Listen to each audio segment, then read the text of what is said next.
생활하게 하옵소서. 예수님 이름으로 기도합니다. 아멘. 열왕기하 23장 25절 말씀을 통해서 올해의 한 해와 향후 10년이라는 제목으로 말씀을 전하겠습니다. 원래 오늘 이 말씀을 전하려고 한 것이 아니고 신명기서를 전하려고 했는데 어제 저녁에 식사를 하는 중에 하나님께서 저에게 감동을 주셔서 이 말씀을 전하는 감동을 주셔서 그래서 제목도 확 바꾸고 또 주보도 확 바꾸고 찬송도 확 바꾸고 그래서 말씀을 확 바뀌었습니다. 여러분들 이렇게 하나님이 감동을 주셔가지고 뭔가 바뀌어지면 여러분들한테 큰 축복이 내려오는 겁니다. 왜냐하면 하나님이 지금 말씀하는 것이기 때문에 하나님의 말씀을 제가 듣고 제가 은혜를 받고 또 여러분에게 전하는 것이기 때문에 이건 살아있는 생생한 하나님의 음성이기 때문에 제가 항상 이 단상에 강단에 올라올 때마다 저는 오늘 아침에도 옥상에 가서 기도했습니다. 기도하면 하나님 말씀을 들려주셔요. 뭔가 말씀을 듣고 전합니다. 그러니까 여러분들이 아셔야 될 것은 지금부터 하는 이 강단에서 울려 퍼지는 말씀은 인간 정신하고 전하는 게 절대 아닙니다. 제 뒤에 계시는 예수님께서 하나님께서 지금 이렇게 전하고 저에게 주셨기 때문에 이걸 그냥 전하는 것밖에 없습니다. 그러니까 지금부터 들려주는 말씀은 인간 정신화의 말이 아니라 예수님의 음성이다. 하나님의 음성이다. 라고 받아들이길 바랍니다. 그러면 하나님께서 어제 저에게 어떤 감동을 주셨는가 하는 사실입니다. 제가 최근에 늘 우리 교회에서는 제가 늘 이런 말씀을 하죠. 지금 다른 교회에 가면 부활절 전에 40일 그 기도가 있습니다. 40일 특별 새벽 기도가 있죠. 사순절이라고 했죠. 사순절. 근데 우리 교회는 그거 지키지 않습니다. 그걸 아주 경멸합니다. 사순절 그 유래가 어디서 나오는가?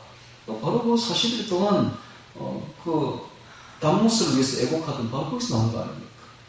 담무스가 누굽니까? 바로 그 니모로스의 사생자, 세미라미스의 아들 사생자. 세미라미스가 남편이 죽고 난 뒤에 어느 남자하고 뭐 간통을 해가지고 그 애를 낳는지 모르겠지만 하여튼 담무스라는 애를 낳았어요. 낳았는데 금이 오기가 키웠는데 그리고는 그 아들을 자기 남편이 환생했다 해가지고 유네슬이 거기서 나왔거든요. 유네슬. 그래서 온 세상의 종교가 거기서부터 다 파생된 거예요. 이교가. 그래서 그 자기 아들을 남편으로 삼고 아들이자 남편을 섬기고 있었는데 그 남편이 어느 날 멧돼지에 바쳐가 죽었단 말입니다. 그래서 그 아들을 애곡한 거예요. 애곡. 40일 동안 애곡. 그게 바로 사순절로 이어지는 겁니다. 왜 그걸 따라해야 돼? 우리가 따라하면 안 되지. 그리고 세미라미스의 생일날이 충분히 딱 지난 만월 보름달이 딱 뜨고 그때가 바로 세미라미스 생일날. 그걸 그대로 꼼떠와서 오늘 부활절을 그대로 지내겠어요. 그래서 이스터가 뭡니까? 에스더가 뭡니까? 에스테르. 바로 그 세미라미스를 말하는 거 아닙니까? 왜 지금 모르는지 몰라 이거를. 그러니까 지키면 안 되지. 근데 오늘날 전 세계적으로 다 지키고 있는 거야. 그러면 하나님이 지금 원하시는 이 절기는 도대체 무엇인가? 하나님 우리에게 이런 세 가지 3대 절기를 1년에 내주는 뜻이 무엇인가? 그것은 분명합니다. 여러분 뭔가 하면 부활절로부터 시작한 거예요. 부활절 전에 김 빼지 말고 부활절 전에 40일 금식한다고 김 빼고는 부활절 딱 지는 끝! 이게 아니라 이 말. 부활절로부터 이제 시작한 거야. 이날로부터 이제 시작이야, 시작. 한 해의 첫 달이 되게 하라. 시작이 되게 하라. 이게 뭡니까? 신앙도 그때부터 시작한다, 이 말이에요. 개월 내내 얼어붙어 있던 신앙이 봄에 초목이 돋아나는 바로 그때로부터 이제 올해 한 해 첫 신앙을 새 신앙 한번 시작해보자. 얘들아, 이런 뜻이에요. 그러면 부활절로부터 초목이 돋아나는 그때로부터 진짜 우리 신앙생활이 시작되는 거예요. 6월절로부터. 그래가지고 어디로 가야 됩니까? 77절. 즉 성령 강림절까지 성령 충만하게 기도하라 이깁니다. 그 전에 기도해가 김 다 빼지 말고 이제 진짜 기도하라고. 이제부터 부활절로부터 성령 강림절까지 성령 기도하라고. 성령 기도. 이게 바로 절기가 우리에게 말하는 거 아닙니까? 왜 그걸 모릅니까? 왜 그걸 몰라? 모든 교회들이 보면 부활절 전에 40일 금식기도 하고 나면 부활절 하면 끝이라 끝. 룰루랄라 그때부터. 아니에요. 이제부터 시작이야. 이제부터. 여러분 이제 정신 차려야 됩니다. 지금부터 성령 강림절까지 성령 기도하세요. 성령 기도. 성령 기도해야 돼요. 얼마나 기도하기 좋습니까? 아침에 일찍이 날이 밝았습니다. 오늘 아침 새벽 4시에 일이 나와 봤더니 뭐 5시도 안 돼가지고 벌써 이게 밝아지더라고. 얼마나 기도하기 좋습니까? 저녁 늦게까지 해가 있습니다. 얼마나 기도하기 좋습니까? 저녁에도 기도하고 아침에도 기도하세요. 새벽에 기도하시고 저녁에 기도하시고 다른데요. 저는 매일같이 산에 갑니다. 아침에 가고 저녁에 가고. 저보고 미쳤다 할 거예요 아마. 아침에 2시간 저녁에 2시간. 네. 성령기도. 하나님 성령 충만하게 하소서. 성령 충만하게 하소서. 왜? 성령 강림절이 다가오고 있잖아. 5월 24일이 곧 다가오죠. 성령 강림절이다. 그때까지 뭐 하라고? 성령 충만하라고. 이전 기회를 준 거 아닙니까? 그러니까 성령 충만해야지. 이게 올해 우리가 올해 받아야 될 메시지다 이 말입니다. 그러면 성령 강림절 끝나고 나면 끝이냐? 아니에요. 그때부터는 성령의 열매를 맺어야지. 성령의 열매, 빛의 열매, 오의 열매를 주렁주렁 맺어 나가야 된다. 그래서 10월 말까지, 10월달 추수감사절까지, 소망절까지, 장막절까지, 그때까지 나팔절까지, 그때까지 우리가 열심히 기도하고 또 말씀을 순종하여서 성령의 열매를 주렁주렁 하나님 앞에 맺혀드려야 된다. 성령의 열매를. 사랑과 희락과 화평과 오래 삶과 자비와 양성과 순성과 온유와 절제 같은 이런 성령의 9가지 열매를 주렁주렁 맺어드리고 의의 열매를 맺어드리고 빛의 열매 모든 착함과 의로움과 진실함의 열매를 맺어드리고 자 이렇게 해서 하나님 사랑 이웃 사랑 하면서 열매를 맺어드려야지. 열매를 순종해야지. 말씀을 순종하면서 열매를 맺어드려야지. 이것이 하나님 우리에게 원하는 거 아니겠습니까? 이것이 바로 원하는 하나님은 정말 오늘 제가 말씀드리겠습니다만 정말 바라는 게 있다고. 정말 바라는 게 딱 2가지. 회개하는 걸 바라고 있다. 회개하는 거. 그 다음에 순종. 정말 하나님이 정말 기뻐서 춤을 추고 싶은 게 이 2가지예요. 우리가 회개하는 거, 그 다음에 순종하는 거.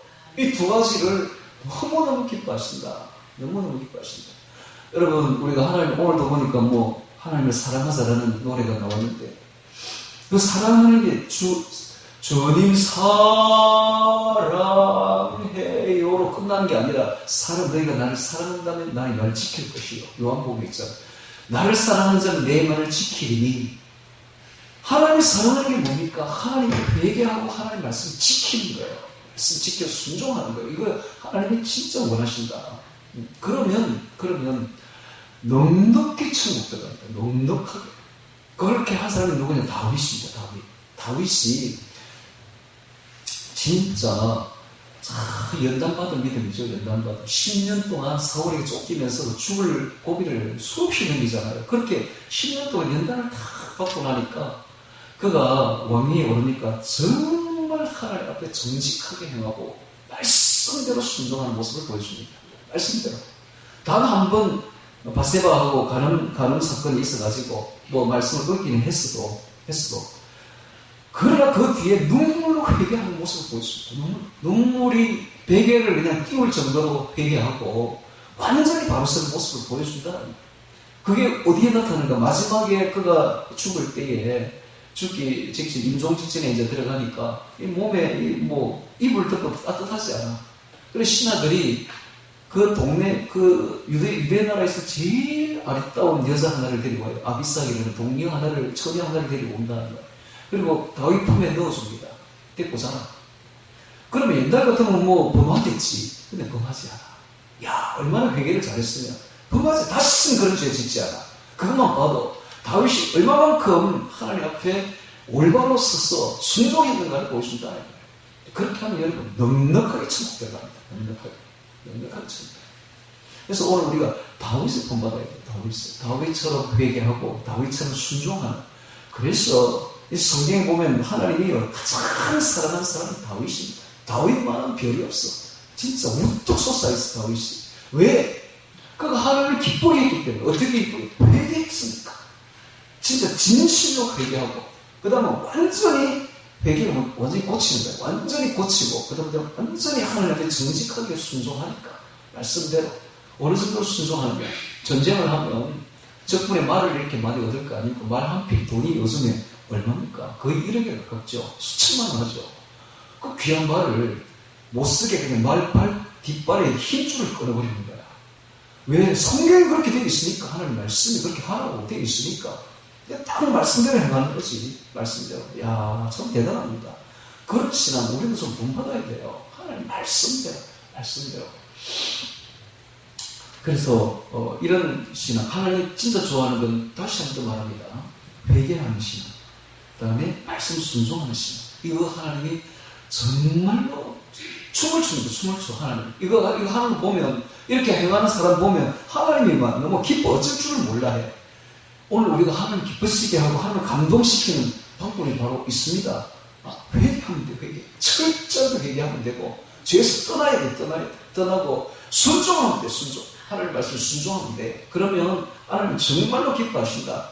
오늘 이제 역사를 보면서 향후 10년 뒤에 우리가 다윗 같고 요시야 같은 사람이 되어야 되겠다. 이겁니다.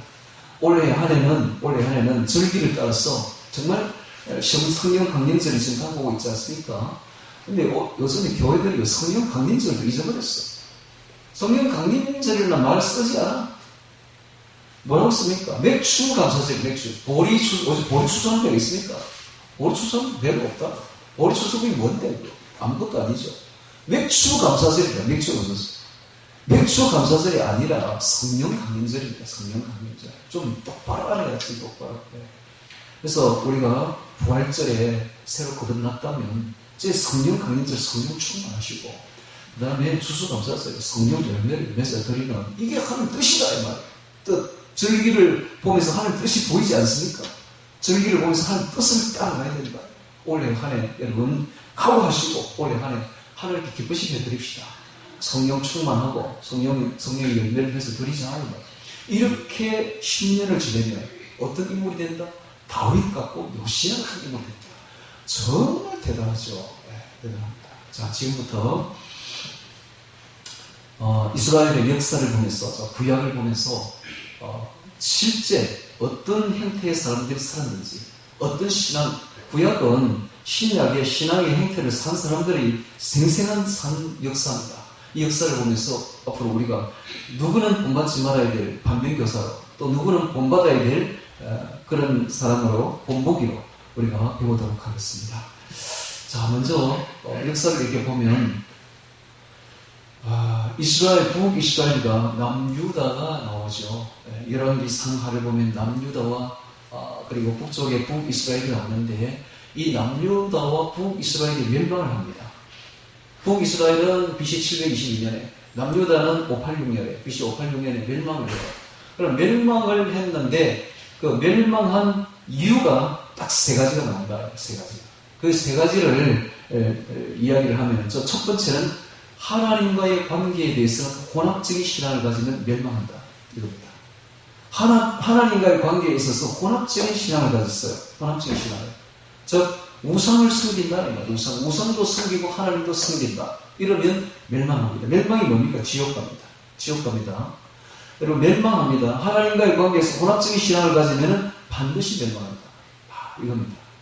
두 번째, 세상과의 관계에서 세속적인 풍속을 따라가면, 세속적인 문화와 문명, 풍속을 따라가면 반드시 멸망한다. 이게 바로 교회의 세속화죠. 교회의 세속화로 가게 되면 반드시 멸망한다. 따라가면 멸망한다. 오늘날의 세속적인 풍조가 뭐냐면 포스트 모더니즘입니다. 포스트 모더니즘. 그래서 이 포스트 모더니즘이 뭡니까? 물질과 권력과 그리고 세욕을 따라가는 것이죠. 이걸 확하지 않다 그래요, 요즘에. 이걸 영어로 말하면은 돈이죠. 머니, 권력, 파워, 세욕, 섹스. 그래서 머니, 파워, 섹스. 이게 오늘날의 사조다 이 말. 오늘날의 사조. 이걸 확하지 않다 그래. 예를 들면 이런 거예요. 물질력하면 오늘날 교회가 뭡니까? 기복주의로 따라가고 신사도 운동을 따라가요. 그래서 물질과 권력을 얻으려고 해요. 권력이 뭡니까? 맘모스 처치. 큰 교회, 대형 맘모스 처치를 만들려고 해요. 어떻게든 사람을 불러 모아가지고 교회를 숫자를 키우고, 이게 바로 권력 아닙니까? 권력. 세욕이 뭡니까? 오늘날 교회 안에 남편과 아내 외에 보이프렌드, 걸프렌드를 가져도 뭐 괜찮지 않느냐, 뭐 이런 식이에요. 심지어 이런 말까지 나오고 있습니다. 보이프렌드와 걸프렌드가 없으면 넌 바보다, 병신이다, 뭐 이런 말까지 나오고 있어요. 이게 얼마나 세교계에 지금 사람들을 현혹시키는지, 노아의 시대와 같고 소돔과 고모라 시대 같은 시대에 살고 있습니다. 이렇게 따라가면 이 세속화가 된다. 세속화되면 반드시 망한다. 반드시 지옥 간다는 거예요. 그런 사람은 반드시 지옥 간다. 즉, 두 번째가 나왔습니다. 첫 번째는 하나님을 믿는데 하나님만 믿어야 돼요. 하나님만. 오직 하나님만. 나의 전부로 믿어야 돼요. 다른 건 다 버려야 돼요. 하나님 외에 다른 건 다 내려놔야 돼요. 그런데 하나님도 믿고 다른 것도 같이 숨긴다? 이게 바로 이제 혼합적인 신앙인데, 이런 혼합적인 신앙을 가지게 되면 반드시 망한다. 오늘날 교회가 완전히 혼합신앙입니다. 혼합신앙입니다. 그래서 오늘날 우리 기독교의 혼합신앙의 가장 대표로 나타나는 게 종교다원주의인데, 이 종교다원주의에 지금 우리나라 기독교의 50%가 쓸려 내려갔습니다. 50%. 연신, 한신, 감신, 그 다음에 뭡니까? 하여튼, 이런 교회들이, 그 초신 교회들이 전부 다 혼합신앙을 가지고 있습니다. 그래서 이 혼합신앙은 반드시 지옥 갑니다. 반드시 지옥 갑니다. 우리나라 지금 기독교의 50%가 쓸려 내려갔다. 그 다음에 오늘날 카톨릭의 80%가 쓸려 내려갔습니다.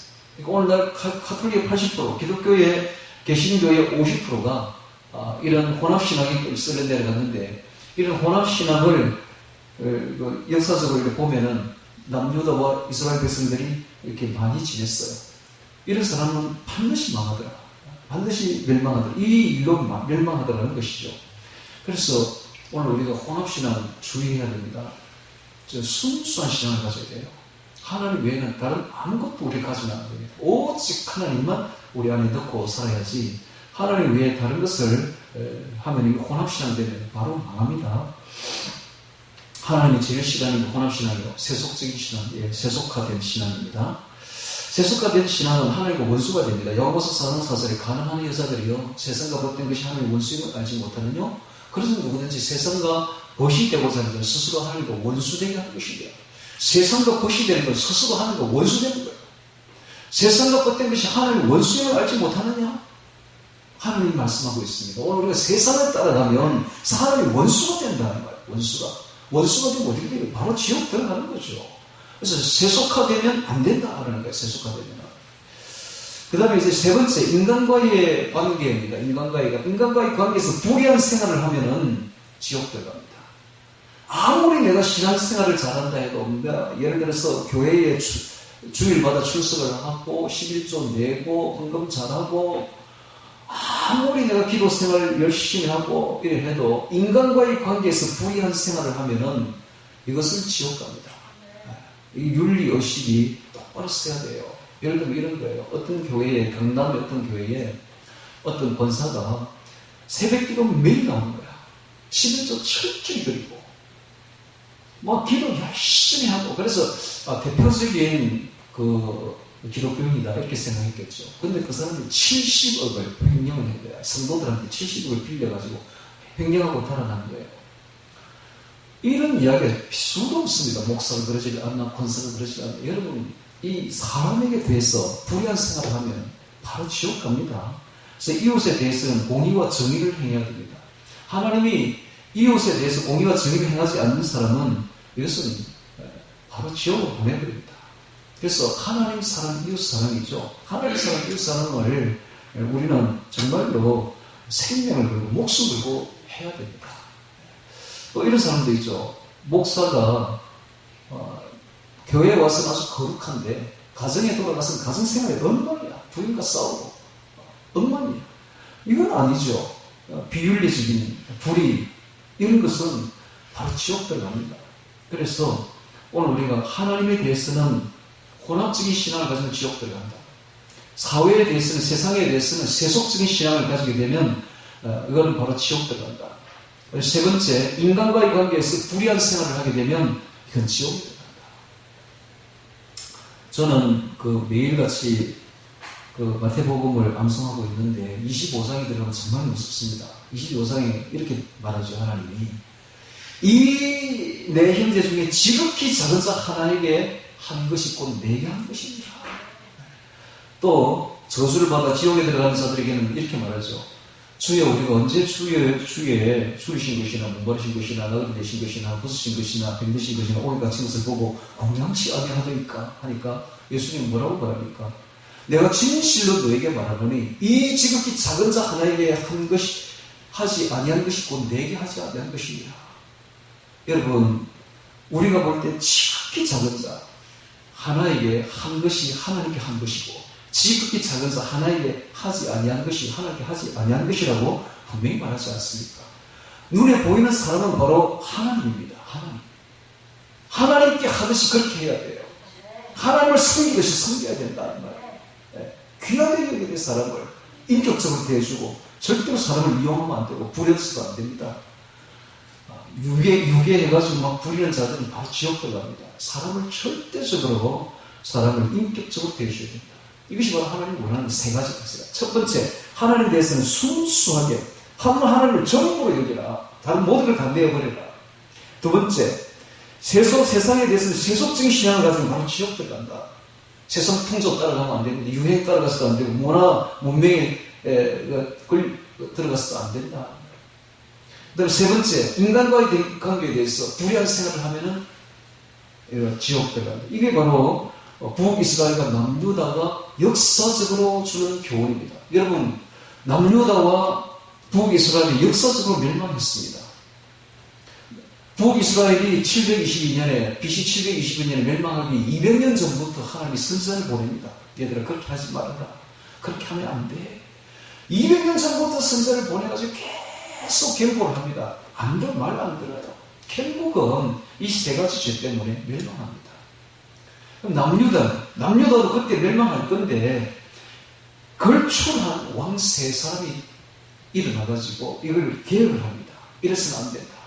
결출한 왕 세 사람, 여호사밧, 히스기야, 요시야, 이 세 사람이 계획을 시킨다.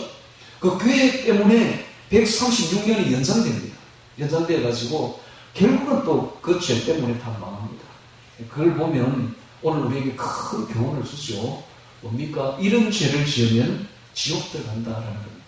멸망이 곧 지옥이에요. 오늘날 우리가 신앙생활을 하되 이런 죄를 지으면 반드시 지옥 들어간다. 이것을 하나님이 역사적으로 교훈해주고 있다라는 사실이죠. 그런데 오늘날 이런 이야기를 안 듣습니다. 기독교인들이. 왜 안 듣느냐? 오늘날 잘못된 신학 때문에 그래요. 오늘날 잘못된 신학은 뭐라고 말합니까? 구약은 율법에 의한 구원이고 신약은 은혜에 의한 구원이다. 그래서 구약은 율법이고 신약은 은혜야. 그러니까 구약은 우리하고 상관이 없어. 잘못된 신학입니다. 이 사탄이 교리입니다. 사탄의 교리. 이 따라가면 안 돼요. 신약과 구약 다 하나님이 내신 말씀이에요. 다 동일합니다. 신약은 구원 교리를 말하고 있고 구약은 역사를 말하고 있어요. 우리는 이 구원 교리를 역사에서 그대로 교훈을 받을 수가 있는 것입니다. 그래서 구약을 보면 참 하나님의 뜻이 다 보여요. 그래서 오늘날 우리 잘못된 신학 따라가면 바로 지옥 들어갑니다. 잘못된 신학을 따라가지 마시고 하나님 말씀대로 따라가야 돼요. 하나님 말씀을 그대로 믿어야 됩니다. 그래서 로마서 9장 27절에 이런 말을 합니다. 이스라엘의 무자손의 수가 바다의 모래 같을지라도 남은 자만 구원을 얻으리니, 이런 말을 합니다. 이게 바로 남은 자 사상인데 렘넌트라고 합니다. 영어로 렘넌트, 남은 자 사상. 근데 이스라엘의 무자손의 수가 바다의 모래 같을지라도, 바다의 모래처럼 많을지라도 남은 자만 구원을 얻을 것이다. 남은 자가 어퓨해가지고 극소수입니다. 극소수만 구원을 얻을 것이다. 이게 이스라엘 백성들이 다 믿는 자들이에요. 언약 백성들이라는 말이에요. 다 교회 다닌다. 쉽게 말하면 오늘날 교회 다 다니는데 그 사람들이 바다에 모래같이 많을지라도 다 지옥 들어갈 것이다. 오직 남은 자만 몇 명만, 극소수만 천국에 들어갈 것이다. 이런 이야기를 하고 있다는 말이죠. 그래서 이 바다의 모래가 셀 수 없는 것이죠. 셀 수 없는 것. 그런데 과학자들이 연구를 해보니까 바다의 모래 숫자하고 하늘의 별 숫자하고 거의 같답니다. 거의 같다. 셀 수 없는 거지 뭐. 셀 수 없는 거. 그렇게 많을지라도 믿는 사람들이 믿는다고 교회 다니는 사람들이 그렇게 많을지라도 다 지옥 들어가고 오직 남은 자, few, 극소수 몇 명만 천국에 들어가게 될 것이다. 이런 이야기, 놀라운 이야기죠. 그러니까 우리가 정신 차려야 돼요. 정신 차려야 돼요. 이대로 가다가 지옥 들어갑니다. 뭐 불신자들은 말할 필요 없으면 지옥이고 그거는 말할 필요가 없고 교회를 열심히 다닌다 해도 똑바로 안 믿으면 바로 지옥 들어간다. 하나님 무서운 하나님이십니다. 그래서 이걸 어디 나오느냐? 나중에 엘리야가 이런 말을 합니다. 주여 다 배도했고 나만 남았습니다. 내 혼자만 남았네요. 라고 이제 호소를 합니다. 그래서 하나님 이런 말을 합니다. 아니다. 내가 바알에게 무릎 꿇지 아니한 7천을 남겨두었다. 라는 말은 7천명. 7천명이 남은 숫자예요. 그럼 그 당시에 북이스라엘의 인구가 얼마나 되느냐? 약 700만 명. 700만 명. 그럼 700만 명 중에 이 700명이 전부 다 언약 백성들입니다. 쉽게 말하면 교회 다니는 사람들이다 이 말이야. 700만 명 중에 몇 명이 구원받는다고? 7,000명만 구원받는다. 몇 분의 1입니까? 1000분의 1이야. 1000분의 1. 1000명 중에 한 명이야. 1000명 중에 한 명. 그 정도입니다. 그리고 그 뒤에 이런 말을 합니다. 로마서 9장 28절에 주께서 그 말씀을 이루사. 그러니까 뻥이 아니라는 거예요. 거짓말이 아니라는 거예요. 그 말씀을 이루사 필하시고 끝내시리라. 반드시 실행할 것이다. 음포가 아니라는 겁니다. 꾸며낸 이야기가 아니라는 거죠. 사실적인 이야기라는 거죠. 그렇다는 겁니다. 1000분의 1이라는 거예요. 1000분의 1. 여러분 1000명이 여기 앉아있어도 구원받는 숫자, 천국 들어갈 숫자 한 명이야. 한 명. 정신 차려야 돼요. 뭐 교회만 다닌다고 천국 들어가는 거 아니에요. 똑바로 신앙생활 해야 돼. 아까 제가 이야기했죠. 세 가지. 하나님과의 관계에서 혼합적인 신앙 가지면 바로 지옥 들어간다. 세상 따라가면 지옥 들어간다. 인간과의 관계에서 불의한 생활하면 지옥 들어간다. 똑바로 신앙생활 해야 돼요. 네.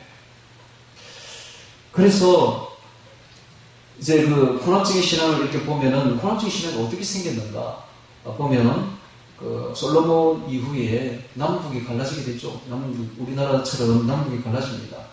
그러면 이제 하나님이 말씀하시기를 출애굽기 23장 14절에 너는 매년 3차 내게 절기를 지킬지니라 라고 말하고 있죠. 그렇죠? 하나님의 절기는, 하나님의 명절은 1년에 3번입니다. 4월달에 있는 부활절, 그리고 5월달에 있는 77절, 성령강림절, 10월달에 있는 추수감사절, 이거 딱 지키라는 거예요. 이건 반드시, 이거는 내게 나와서, 하나님께 나와서 예배를 드리고 지키라라는 것이죠. 우리나라 옛날에 우리 조상들이 다 하나님을 잘 믿는 사람들입니다. 그분들이 10월달에 큰 제사를 하는 게 드렸죠. 그 제사가 남아있는 게 오늘날 추석입니다. 추석. 이게 옛날에 영고, 동맹, 제천 이런 말로 여러 나라에 흩어져 있습니다. 그게 그대로 지금까지 내려오고 있잖아요. 근데 추석 절기하고 이스라엘이 지내는 지금 77절기, 초막절기하고 딱 그대로 맞습니다. 똑같습니다. 그게 옛날에 88년도에 우리나라 올림픽 할 때에 전 세계 사람들이 우리나라에 왔는데 그때 이스라엘 사람들도 왔잖아요. 이스라엘 선수들이.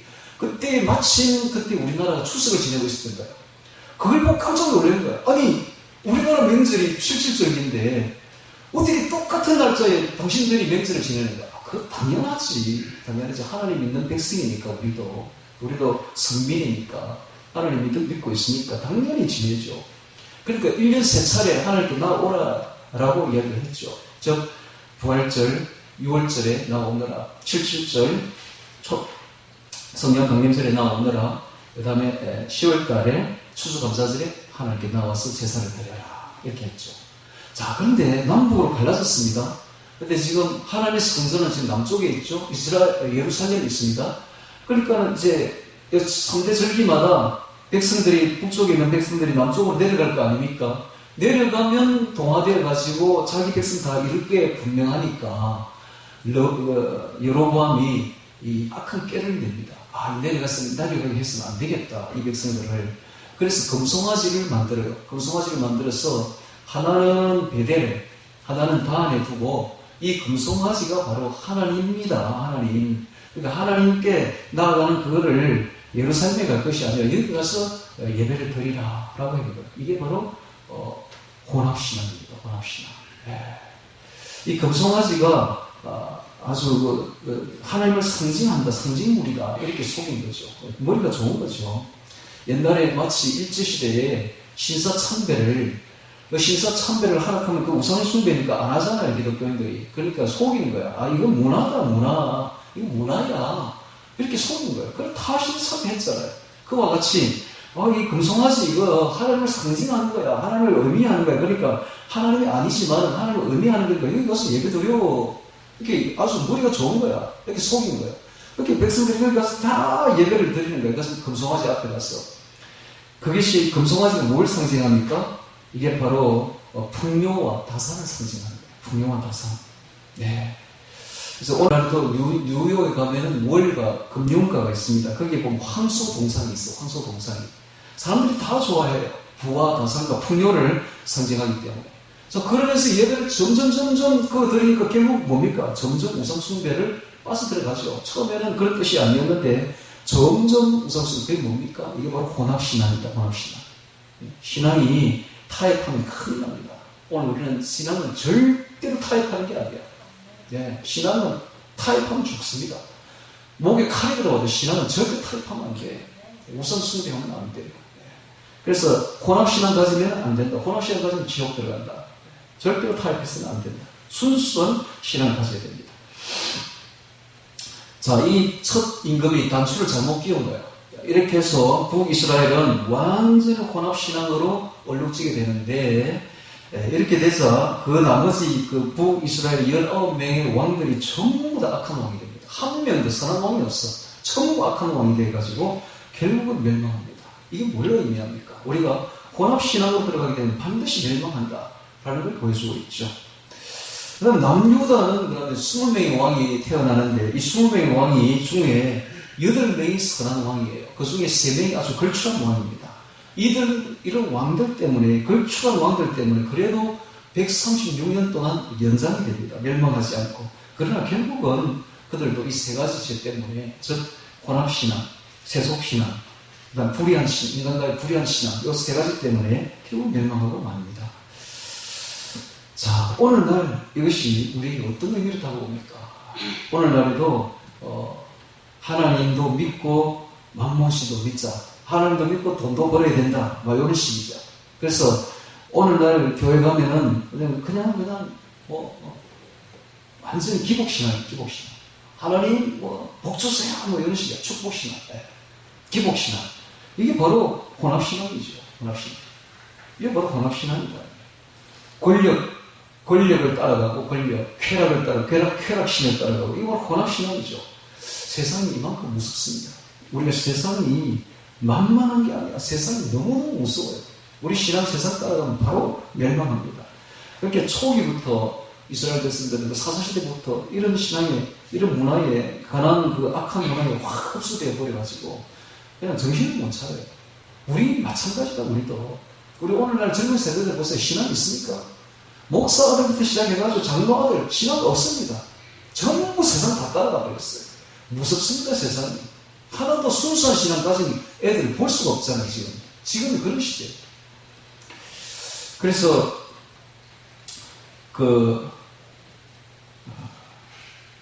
이 8명의 선한 왕을 하는데, 자, 8명의 선한 왕이 아사, 요사반, 요하스, 아마스, 우시야, 요담, 히스기야, 요시야입니다. 그래서 오늘 제가 그 북이스라엘과 남유다의 3가지 죄 때문에 망했다 하는 이야기를 여러분들에게 드렸는데 그걸 깊이 새기기를 바랍니다. 깊이 새겨야 됩니다.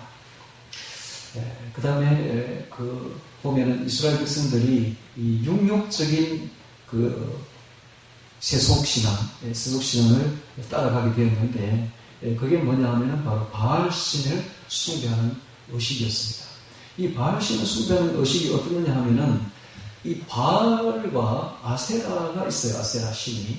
근데 아세라가 자기 여동생인데 자기 또 부인이기도 합니다. 여동생이자 부인. 그럼 이 바알과 여동생 부인이 선교를 해야 비가 내린다. 다산과 축복이, 복이 내려온다. 풍작이 된다. 뭐, 이런, 그 생각으로, 그 가나안 땅에 있는 사람들이, 가나안 원주민들이 그렇게 바알신을 섬겼던 것입니다. 그럼 그 섬기려면은 이 신들이, 바알신과 이 아세라 신들이 이 필명을, 가문마법이라고 해요. 필명을 받아가지고, 그들이 섹스를 잘 할 수 있도록, 우리가 그렇게 섹스를 해야 된다. 이렇게 해서, 여자 청기들을 두는데, 그들을 성창이라고 그래요. 성창을 두어가지고, 남자들을 막 불러들여가지고, 돈도 안 받고 거기서 막 섹스를 합니다. 섹스를 하고, 뿐만 아니라 남창도 있어요. 남자인데, 남자를 불러들여가지고, 동성애가 되는 거죠. 남창도 했다, 이 말이에요. 이런 어마어마한 극악한 죄를 거기서 저질렀던 것입니다. 그래서 이것이 나중에는 건친상간, 동성애, 짐승과 또 성교를 하는 수간, 이런 극악한 죄들로 발전하게 됩니다. 하나님께서 레위기 28장 29절에 뭐라고 말하냐? 물은 이 가증한 일을 하나라도 행하는 자는 끊쳐지리라. 하나님 아주 진노하십니다. 이런 짓을 하는 자들은 바로 끊쳐지리라. 그런데 오늘날 어떻습니까? 오늘날 선진국에서부터 동성애가 일어나기 시작한다. 이게 바로 마지막 때의 징조입니다. 이런 일을 하는 자들은 반드시 멸망합니다. 마지막 역사의 이제 끝을 내려고 발악을 하고 있는 것이죠. 그런데 이제 오늘날 이 후기 기독교 시대를 접어들면서 포스트 모더니즘 시대에 접어들면서 지금 시대를 뭐라고 말하냐면 탈 기독교 시대라고 말합니다. 즉 기독교는 끝났다. 탈 기독교 시대다. 포스트 모더니즘 시대, 포스트 크리스천 에이지, 마지막 기독교 후기 시대다. 이런 말을 하고 있습니다. 완전히 세상이 끝나가는 시대죠. 그렇지만은 기독교는 절대 끝나지 않습니다. 여러분, 마지막으로 하나님은 경건한 자들을 남겨주고 있습니다. 극소수의 경건한 자들, 이게 남은 자 사상입니다. 경건한 자들을 이 땅에 남겨주고 있다라는 사실이죠. 오늘 우리가 바로 하나님의 남은 자가 되어야 됩니다. 이 수많은 교회 중에 왜 우리가 교회를 여기다 세웠겠습니까? 이유는 딱 하나. 우리는 남은 자가 되자. 우리는 하나님 말씀대로 걸어가는 순수한 신앙을 지키는, 진짜 하나님을 기쁘시게 하는 남은 자가 한번 되어보자. 이런 마음으로 이곳에 세운 거 아니겠습니까? 여러분. 여러분들 이 작은 교회 왜 옵니까? 가보면 큰 교회 많잖아요. 거기 가서 예배 드리면 되지. 뭐하러 이 작은 교회에 와가지고, 그 먼 데서 와가지고 예배를 드릴 이유가 뭡니까? 딱 하나밖에 더 있습니까? 우리는 그래도 다른 사람은 다 죄를 짓고 타락해도 우리만큼은 타락하지 말고 하나님 말씀대로 제대로 한번 믿어보자. 하나님을 제대로 기쁘시게 한번 해보자.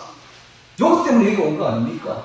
이것 때문에 제가 목사가 된 거 아닙니까? 제가 안 그러면 지금 다른 교회 큰 거에 가서 뭐 장로하고 있지 뭐 하려고 힘들게 여기 와서 목사하고 있겠습니까? 이유는 딱 하나예요. 너무 다들 잘못되어 가니까 이랬으면 안 되겠다. 하나님 말씀대로 제대로 한번 믿어보자. 그래서 제가 목회를 했고 목사가 되었고 신앙을 한 거 아니겠습니까? 그래서 오늘 이 마지막 시대에 큰일 납니다. 따라가면 정신 바짝 차리고 말씀대로 하나님 말씀대로 걸어가야 되는 것입니다. 자, 그렇다면 오늘 우리가 몇 명의 왕을 보면서 먼저 솔로몬 왕을 한번 보도록 하겠습니다. 솔로몬 왕을 보면서 우리가 반면교사로 삼도록 하겠습니다. 자, 이 솔로몬 시대에 보면 세 왕이 나오는데 사울 왕이 나오고 다윗 왕이 나오고 솔로몬 왕이 나옵니다. 이 사울 왕은 끝까지 회개 안 해가지고 멸망한 사람입니다. 오늘 우리가 죽는 것 순간까지 회개하지 않으면 바로 지옥 들어갑니다. 그걸 알아야 돼요. 끝까지 회개 안 해. 두 번째, 다윗 왕은 철저히 회개함으로 넉넉히 구원받은 사람입니다. 오늘 우리가 철저히 회개해야 돼요. 매일매일 회개해야 돼요. 하나님 앞에 죄를 회개하고 철저히 회개하면 하나님이 너무너무 기뻐하시고 넉넉히 천국에 보내드립니다. 세 번째, 솔로몬 왕인데 솔로몬 왕은 실컷 죄짓다가 평생 죄짓다가 마지막에 회개해서 겨우 구원을 받은 사람, 겨우 구원. 이런 사람 따라가면 안 되지, 그죠? 이런 사람 따라가면 안 됩니다. 자, 이 솔로몬 왕이 얼마만큼 하나님께 사랑을 받았느냐? 그의 이름을 아이 뵀을 때에 그 이름을 여디디아라고 선지를 시켜서 말합니다. 여디디아. 하나님이 사랑하는 자, 하나님이 얼마나 솔로몬을 사랑했던지 이름조차도 여디디야. 내가 정말 사랑한다 그를. 그럼 솔로몬도 하나님을 사랑한다고 말해요. 하나님을. 열왕기상 3장 3절에 보면 솔로몬이 하나님을 사랑하고 라는 기록이 있습니다. 솔로몬도 하나님을 사랑하고 하나님도 솔로몬을 사랑하는데 이처럼 사랑하는데 그래서 솔로몬에게 어마어마한 복을 부어주시죠. 나중에 보면은 솔로몬이 1,000번제를 드립니다. 1,000번제를 드리는데 다 1,000마리의 양을 하나님께 드린다. 1,000번제라고 뭐 1,000번 드린 게 아니라 1,000의 번제를 드렸다. 1,000마리의 양을 드린 거예요. 그날 저녁에 1,000, 이것도 이해를 못해, 교회가. 1,000번제 드리고 매일 1,000번제 드리는데 1,000번 드려야 된다고. 그게 아니죠. 1,000번제를 드려요. 태우는 제, 번제를 드렸다는 1,000마리의 양을 한꺼번에 태워드렸다, 이 말이에요. 드리고 나니까 그날 저녁에 하나님이 나타나셨어요. 꿈에, 솔로몬 꿈에 나타나셔가지고 솔로몬이 이렇게 말합니다. 네가 나를 사랑하고 1,000번제를 내게 드리니 내가 마음이 흡족하구나. 너의 소원이 무엇이냐 다 들어줬구만. 소원 한번 말해봐라. 그랬어요. 그래서 솔로몬이 이렇게 말하죠. 제가 너무 어리고 저에게 맡기진 백성은 너무 숫자가 많았어. 내가 이 백성을 어떻게 재판할 수가 없습니다. 저에게 지혜를 주시옵소서. 이 백성을 잘 다스리고 재판할 수 있는 지혜를 주소서. 이렇게 말해요. 그래서 하나님 아주 탐복을 합니다. 네가 돈도 구하지 않고 부도 오래서는 수도 부도 구하지 아니하고 또 전쟁에서 원수를 죽이는 전쟁의 승리도 구하지 아니하고 오직 이것을 구하는도다. 지혜를 구하는도다. 하면서 하는 탐복을 해요. 그리고는 하는 말이 내가 너에게 지혜를 주마. 그리고 너가 구하지 않는 부와 수도 모든 것도 다 너에게 내려주마. 라고 했어요. 그리고 난 뒤에 솔로몬이 지혜가 세상에 어떤 사람보다 지혜롭죠. 솔로몬은 지혜의 대명사가 됩니다. 그래서 동양의 모든 지혜자보다 더 뛰어나고 지금까지도 어떤 사람보다 뛰어난 지혜를 가지게 되죠. 그래서 솔로몬이 쓴 자문사라든지 지혜서, 그 다음에 아가서 이런 거 보면 대단하죠. 1천 노래와 3천의 지혜를 자문을 짓게 됩니다. 그런데 문제는 말입니다. 이 솔로몬이 다 알면서 죄를 짓는 거예요. 참 놀랍습니다. 이걸 보면 아는 것과 순종하는 건 틀리다. 아무리 많이 알아도 순종은 안 된다는 거예요. 다윗은 10년 동안 고난을 받았기에 연단받은 믿음이기 때문에 순종이 되는 거예요. 그런데 이 솔로몬은 한 번도 고난받은 적이 없어.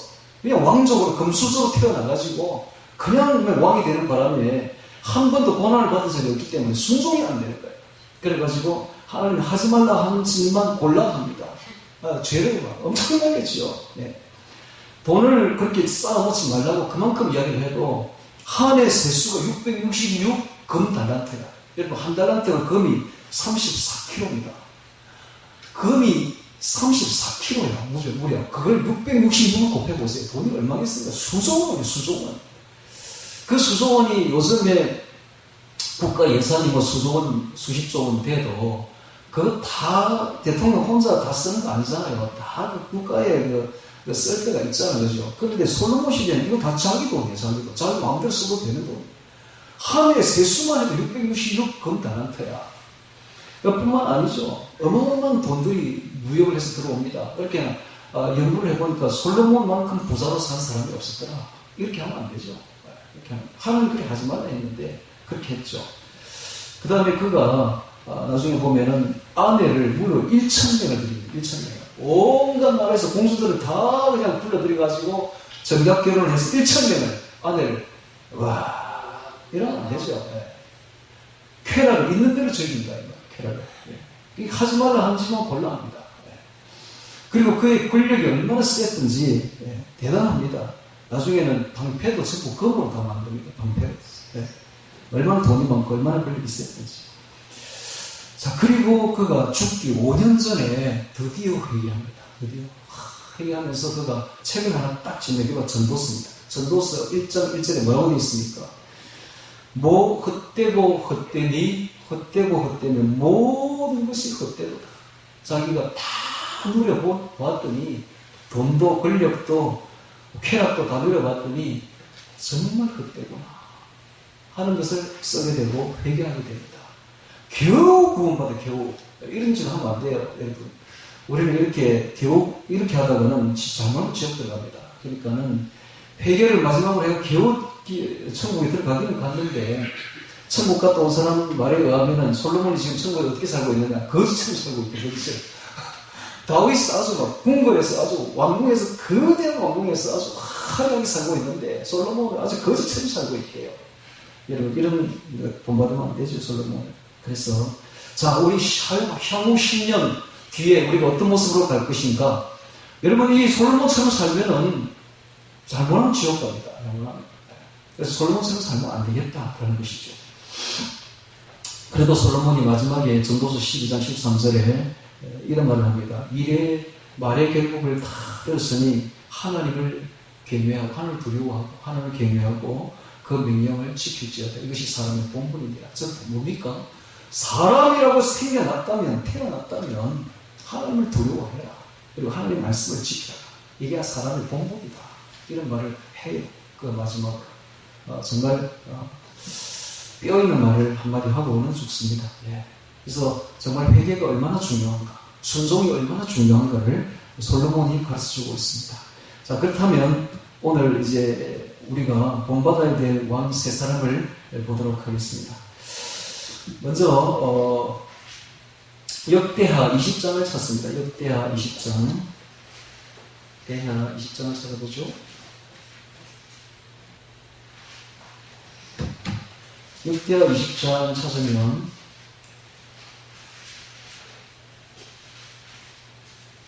그게 여호사밧 이야기가 나오고 있습니다. 그렇죠? 여호사밧. 네. 여호사밧 왕입니다. 자, 유다의 선한 왕 8명 중에 3명이 아주 걸출한데 이 3명 중에 첫 번째 왕 여호사밧 왕에 대해서 소개하겠습니다. 이 여호사밧 왕은 그 특징이 순종신앙입니다. 말씀 순종신앙. 여러분 이게 순종은요 누가 못하느냐 하면 잔머리가 뛰어나면 못해요. 잔머리가 뛰어난 사람은 절대 순종 안 합니다.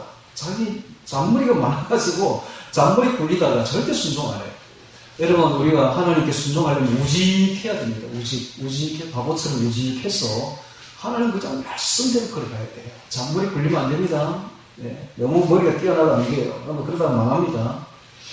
보면 우리 그 건축 설계할 때도 보면 그래요. 그 설계를 해가지고 내주면은 보면 설계도 도서대로 우직하게 집 지은 그 사람은 제일 잘하는 사람이야. 보면 그 잔머리가 많은 사람들이 있어. 설계도 보다 집 잘하려고 막 잔머리를 굴려. 보면은 개떡같이 집 놓는다니까. 아니 설계자가 지금도 훨씬 뛰어나지. 뭐라고 잔머리를 굴려. 변기를 여기 놔고 여기 놓으면 될 건데 여기 갖다 놓는다고. 왜 그런지 모르겠어요. 그런 사람이 제일 시공 못하는 사람입니다. 마찬가지입니다. 여러분 잔머리 굴리면 안 돼요. 하나님이 말씀하면 말씀대로 걸어가면 됩니다. 그게 제일 신앙생활 잘하는 사람입니다. 잔머리 굴리면 안 됩니다. 그런데 여호사밧 왕은 아주 순종하는 사람입니다. 순종하는 사람입니다. 그래서 이 모압과 암몬과 에돔 족속 연합군이 쳐들어옵니다. 그때 여호사밧 왕이 금식을 선포합니다. 금식. 그래서 라헬시엘이라는 선지자가 나타나가지고 하나님의 말씀을 전합니다. 너희들은 두려워할 것 없다. 이 전쟁은 하나님께 속한 것이니 너희는 이 전쟁에 싸울 필요도 없다. 그냥 성가대를 앞세워가지고 전쟁에 나가라. 와, 여러분 이게 이해가 됩니까? 지금 전쟁으로 나가는데 군대를 앞세우고 나가야지 성가대를 앞세우고 노래를 부르고 나가는데 이게 미친 짓 아닙니까 이거? 그런데도 여호사밧 왕이 딱 그 말씀대로 행합니다. 성가대를 앞세워가지고 찬송을 합니다. 찬송을 했더니 어떤 일이 벌어지는가? 다른 군대가 나타나가지고 막 이 세 군대와 충돌을 해요. 그런데 나중에 자기들끼리 자중질환이 벌어집니다. 가만히 있는데 우리는 자기들끼리 다 죽어버려요. 이야, 희한한 일이 벌어지네. 이게 뭐냐? 순종신앙. 예. 여호사밧 왕입니다. 그런데 여호사밧 왕이 잘못한 것도 많아요. 그 위에 있는 북이스라엘 사람들과 친해가지고 아합 왕 아들인 아하시아하고 친해가지고 그의 이세벨의 딸인 아달랴를 자기 아들 여호람의 며느리로 맞아도 이러면 하면 되지. 결국 그 일로 인해가지고 유다가 큰 나중에 난패를 당하게 됩니다. 어쨌든 우리가 여호사밧 왕의 이 순종신앙을 배워야 되겠다라는 것입니다. 예. 그래서 하나님이 진짜 기뻐하는 것, 하나님이 정말 춤을 추듯이 기뻐하는 게 뭔가? 첫 번째 순종입니다. 순종. 말씀에 순종하는 모습 보면 너무너무 기뻐하신다. 그 다음에 기도하는 모습. 자, 이 사바시 보십시오. 적군이 쳐들어올 때에 어쩔 줄 몰라가지고, 어찌할 줄 마음이 너무 초급해가지고 하나님 앞에 나가서 기도하잖아요. 하나님 앞에, 하나님, 우리가 어찌할 줄 모르고 하나님 앞에 나오는 이런 모습을 하나님이 좋아하신다. 우리가 큰 문제를 만났을 때에 자기 힘으로 해결하려고 하지 말고 하나님 앞에 나와서 그 문제를 내어놓고 하나님 도와주셔서 우리가 어찌할 줄을 모르고 하나님께 나와서 이럴 때 하나님이 너무너무 기뻐하신다 라는 사실입니다. 이런 거 기뻐하신다. 이걸 배워야 돼요. 아, 하나님이 큰 문제 앞에서 하나님께 나와서 기도하는 거 좋아하시는구나. 너무너무 좋아하신다. 그렇습니다. 우리가 그렇잖아요. 능력이 없잖아요. 우리 인간이 능력이 없잖아요. 그런데 하나님은 모든 열쇠를 가지고 있습니다. 하나님께 나와서 기도하면 하나님이 모든 열쇠로 다 해결해 주신다. 이걸 기뻐하신다라는 거예요. 그래서 여호사밧 왕을 통해서 이거 배워야 됩니다. 하나님께 나가서 순종하고 하나님께 나가서 기도하는 걸 좋아하시는구나. 그렇습니다. 좋아하십니다. 두 번째 히스기야 왕입니다. 이번에는 역대하 29장이죠. 29장 한번 넘겨보십니다. 29장 몇 장 넘기면 누가 나옵니까? 히스기야 왕이 나오죠. 히스기야 왕. 자, 거기보다는 열왕기를 찾겠습니다. 열왕기하 19장을 찾습니다. 왕하 19장을 찾아보세요. 왕하 19장. 열왕기하 19장을 찾으면 거기에 히스기야에 대한 이야기 나오는데 특히 35절 보세요. 35절. 네. 자, 히스기야 왕은 그의 아버지가 아하스입니다. 아주 악한 왕이죠. 악한 왕이고 우상 숭배자고 그렇습니다. 그런데 그 아하스가 잘못하는 걸 보고 히스기야가 깨달은 게 있어요. 그래서 하나님 앞에 정말 잘해야 되겠다. 하나님께 잘하는 것이 사는 길이다. 그래서 그 왕이 되자 제일 먼저 한 것이 성전을 청소하는, 성전을 청결하게 한다. 그 성전 안에 뭐가 있습니까? 거기 세상에 남창도 있었고 남창이 거주하는 방도 있었고 막 이랬어요. 그래서 싹 죽여버리고 제거합니다. 그리고 예배를 회복합니다. 예배를 회복. 여러분, 오늘날 하나님께 복받는 비결이 예배에 있어요. 예배에 있어요. 근데 오늘 예배가 잘 안 지켜지고 있어요. 오늘날 이 가난한 신자들이 예배 안 나가는 신자들이 10년 전에 100만 명이었는데 지금 200만 명, 앞으로 10년 뒤에는 300만 명을 불어날 거예요.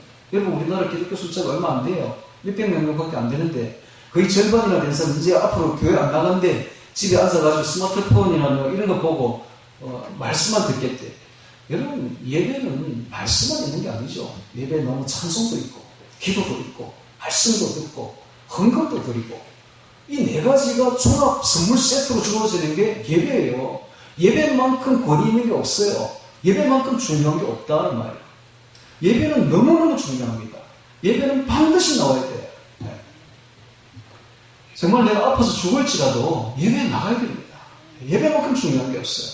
무슨 핑계 대고 예배 빠지지 마시고 예배 꼭 나오세요. 하나님이 저렇게 기뻐 받으십니다. 그래서 이 히스기야가 예배를 회복한 거예요. 회복해서 솔로몬 이후에 지키시지 않았던 유월절을 지키게 됩니다. 우상을 파괴하죠. 그가 이제 제1차 아수르가 침공하게 되자 그 침공을 무마시키려고 나라에 있는 모든 돈을 다 줍니다. 싹 다 긁어주고 그것도 모자라가지고 성전에 가가지고 성전에 문짝에 붙어있는 금까지 다 벗깁니다. 그래가지고 싹 금을 다 줍니다. 여러분, 금 한번 받아본 이 작자들이 가만히 있을까요? 돈 맛을 알았는데 그냥 있겠습니까? 또 오지. 2년 뒤에 또 옵니다. 그러니까 그때서야 이제 깨닫습니다. 안 되는구나. 금 준다고 되는 게 아니구나. 그래서 그가 편지를 들고, 그들이 협박한 편지를 들고 성전에 올라가서 하나님 앞에 편지를 펴놓고 기도합니다. 하나님, 그들이 하나님을 이렇게 모욕하고 있습니다. 하고 기도했더니 이사야 선지자가 딱 와서 이야기합니다. 걱정할 거 없다. 하나님 너의 기도를 들으셨고 그 사내립 적장 왕은 반드시 죽을 것이고 그리고 그 나라는 멸망할 것이다 라고 이야기합니다. 그렇게 말한 그날 저녁, 그게 이제 35절이거든요. 자, 열왕기하 19장 35절 5절 보시기 바랍니다. 이 밤에 여호와의 사자가 나와서 아수르 진에서 군사 18만 5천을 친지라. 아침에 일어나 보니 다 송장이 되었더라. 여러분 18만 5천이 얼마나 많은 숫자인지 아십니까? 얼마나 많은 숫자인지 아십니까? 어마어마한 숫자예요. 우리나라 지금 고성 인구가 5만이 채 안 되잖아요. 5만. 근데 18만 5천이 하루아침에 다 죽었어. 근데 그럼 누가 죽였다고요? 여호와의 사자가 죽였어요. 여호와의 사자가 누굽니까? 여호와의 사자가 바로 구약시대에 나타난 예수님이에요. 예수님이 이런 분이에요. 예수님이 뭐 사랑의 하나님, 좋으신 하나님 이름 알고 있죠? 아니요. 예수님이 누굽니까? 예수님 바로 하나님인데 그분이 바로 생명의 주인이에요. 하나님 생명의 주인 그분이 생명 딱 꺼내면 끝나는 거예요. 시체가 되는 거야. 얼마나 무서운 분인지 모릅니다. 그분이 18만 5천을 하루 저녁에 다 죽여버린 거예요. 그리고 이 사데립이라는 왕은 그 일을 당하고 나서 혼비백산합니다. 혼비백산해서 자기 나라로 가서 자기 그 니느웨에 가가지고 수도에 가서 자기 신에게 제사를 드리는데 그때 이 두 아들이 권력에 대한 음모가 욕심이 있었던가 봐요. 두 아들이 그냥 그 아버지를 찔러 죽여버립니다. 다 하나님 안에 말씀 안에 있는 이야기죠. 그래서 그 왕이 그래서 바로 죽게 됩니다. 그러니까 후퇴하고 난 뒤 바로 죽죠. 그리고 얼마 있지 않아 시들시들해지던 나라, 시들시들해서 금방 나라가 바빌론에 멸망하고 그 거대한 제국이 딱 하나님 말씀대로 그대로 멸망하고 갑니다.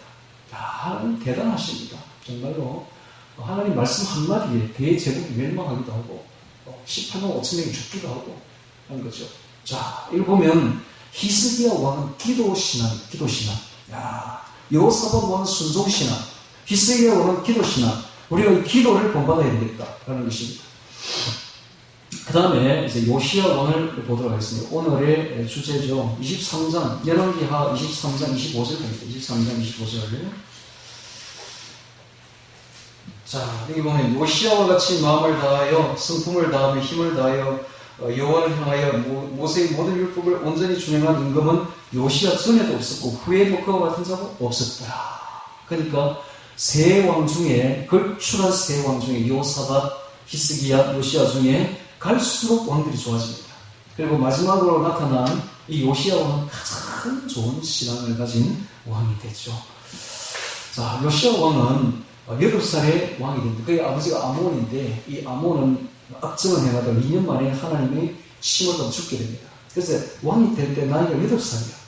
근데 8년을 지났을 때 16살 때에 그가 하나님을 섬기기로 결단을 해요. 16살에.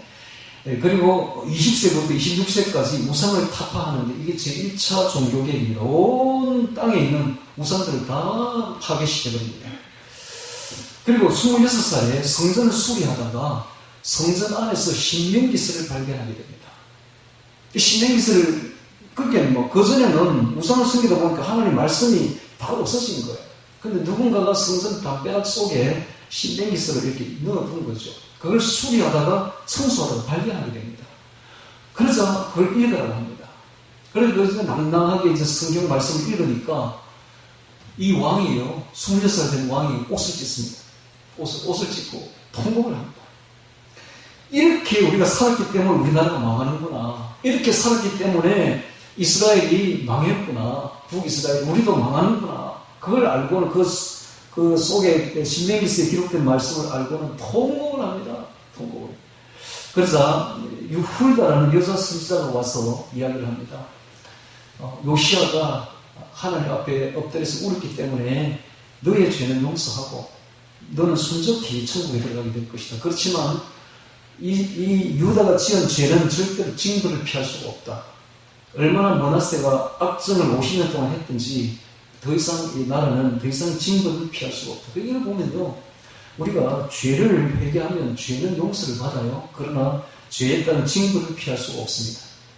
반드시 징벌을 받아요. 그러니까 제일 현명한 사람은 누굽니까? 죄를 안 짓는 사람이 제일 현명하지. 죄를 말하고 치요. 죄는 반드시 징벌을 받아요. 용서는 받지만 딱 그게 따른 징벌을 받습니다.